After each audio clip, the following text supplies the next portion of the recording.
மத்திய அரசானது புதுமைகளை ஊக்குவிப்பதற்காகவும் நாட்டின் பாதுகாப்பினை நன்கு மேம்படுத்துவதற்காகவும் இந்தியாவின் முதல் செயற்கை நுண்ணறிவு AI தரவு வங்கியை தொடங்கியுள்ளது.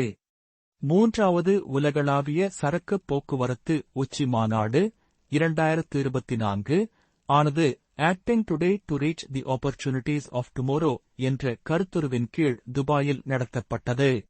மத்திய அரசானது 5வது கடல்சார் மீன்பிடித்துறை கணக்கெடுப்பினை தொடங்கியுள்ளது. இந்தியாவின் கடற்கரையோரத்தில் உள்ள சுமார் 1.2 மில்லியன் குடும்பங்களில் இந்த கணக்கெடுப்பு மேற்கொள்ளப்படும். மக்களின் நலனுக்காக இந்த துறையுடன் தொடர்புடைய எதிர்கால கொள்கைகள் மற்றும் திட்டங்களை உருவாக்க இது உதவுகிறது.